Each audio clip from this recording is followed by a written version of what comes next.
سیدنا علی سے پوچھا گیا کہ آپ نبی کریم صلی اللہ علیہ وسلم کے ساتھ سفر کیے، آپ نے نبی کریم صلی اللہ علیہ وسلم کو مسح کرتے ہوئے دیکھا، تو سیدنا علی نے پتہ کیا کہا؟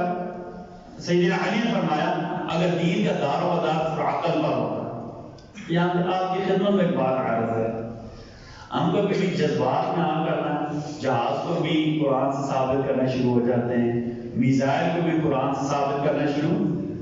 بھائی یاد رکھیں نا کہ قرآن ہمارے لیے کیا ہے؟ ہدایت کا ذریعہ ہے۔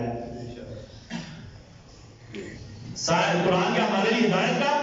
اس طرح میں جہاز میزائل نے بھی ثابت ہو تو شرط ہماری زندگی پر کوئی اثر نہیں پڑتا۔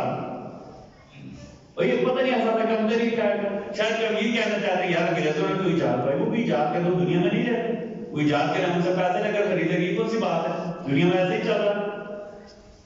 بھائی اگر کسی ملک نے اپنے لیے 50 میزائل ایجاد کر لی، ان کا اچار تو نہیں ڈالے گا، وہ مارکیٹنگ کرے گا، بیچے گا، میرے کو اس سے احساس تو نہیں ہوگا۔ وہ اپنی مارکیٹ افراد سے آپ دوزے تیار کرتے ہیں، پتہ وہ دوزے تیار کر مارکیٹنگ کرتے بیچتے ہیں۔ ہمارے آباد گیٹ میں اسلحہ تیار ہو جاتا ہے، ہم بھی بیچتے ہیں، ہم بھی بیچتے ہیں، کافی چیزیں ہمارے مارٹر میں بناتے ہیں، گولے بناتے ہیں، سجوال گیٹ میں بنا بیچتے ہیں، ہمارا حق بنتا ہے۔ یہ کوئی اتنی بڑی بات تو نہیں ہے، نہ سے متاثر ہونے کی بات کوئی ہم نے کیا کیا، ہم نے کیا کیا، بھائی ہم نے تو نہیں کچھ کیا۔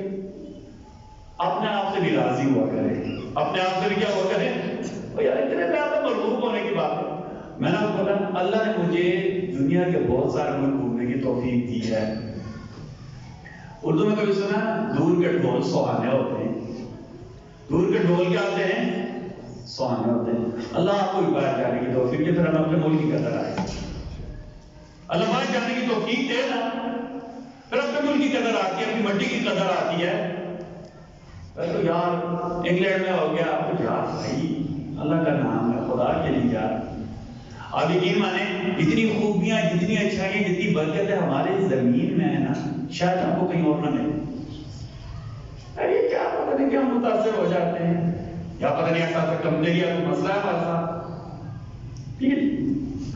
تو ایک بات یاد رکھیں، دین کا دار و مدار عقل پر نہیں ہے، کس کے پابند ہے؟ اللہ اس کے رسول نے کہہ دیا، بس ختم بات، بس۔ وہ ہم نہیں دیکھنا کہ یار اس میں یہ ہو رہا ہے، اس میں اس وجہ سے، بھائی کس وجہ سے ہوگا، یہ کون سی بات ہے؟ اب ایک فوجی کھڑا ہو جائے نا، وہ مسئلے پوچھے، جنرل سے پوچھنا شروع ہوگا، سر یہ کیوں ہے؟ بھائی نہیں، حکم ہوتا ہے، بس۔ حکم کیا ہوتا ہے؟ حکم ہوتا ہے، ہمارا کام اس کو پورا کرنا، بس۔ ہم اللہ کی مخلوق ہے، نبی کریم صلی اللہ علیہ وسلم کو امت دی ہے، بس۔ ہم نے اللہ کو اپنا خالق مانا ہوا اور نبی کریم صلی اللہ علیہ وسلم کو اپنا رب اور رب شباب مانا ہوا، بس۔ ہم نے ان کے ہر بات پر من و عن عمل کرنا ہے، اس کے اندر کوئی نقطہ، کوئی حجت اس پہ ہمیں سمجھ آئے یا نہ آئے، ہم نے کیا کرنا ہے؟ اس کے اوپر عمل کرنا ہے، اس میں کسی کو کوئی صفائی دینے کی ضرورت نہیں ہے، بالکل۔ چاہے جہاد کا حکم ہو، چاہے نماز کا حکم ہے، ہمیں کسی کو کوئی صفائی نہیں دینی، ٹھیک ہے؟ ہم مانتے ہیں بھائی ہمارے لیے لازم عمل کریں گے۔ اب کوئی بندہ کہنا بھائی روزے اس لیے رکھتے ہیں، شکر کرو بھائی اللہ کا نام، کوئی روزہ اس لیے رکھتے ہیں اللہ اس کے رسول کا حکم ہے، اللہ کے نبی نے روزے رکھے، صحابہ کرام نے روزے رکھے، ہم تک کیا تھا اس لیے روزے رکھتے ہیں، یہ تھوڑے رکھتے ہیں شکر کا روزہ بھی نعوذ باللہ، کیا حد کرتے ہیں۔ اللہ نے کہا میں روزے اس لیے رکھواتا ہوں تو میں نیک کروں، ہم کہنے شروع ہو جائے دیکھنے کی، اور روزے کی ایک حکمت یہ بھی کسی شکر کنٹرول ہوتی ہے، جو اللہ حول ولا قوت الا باللہ۔ نماز کی ایک حکمت کیا ہے، جسے قبر میں ذات نہیں ہوتا، بھائی اللہ کا نام ہے یار، حد کرتے ہیں یار۔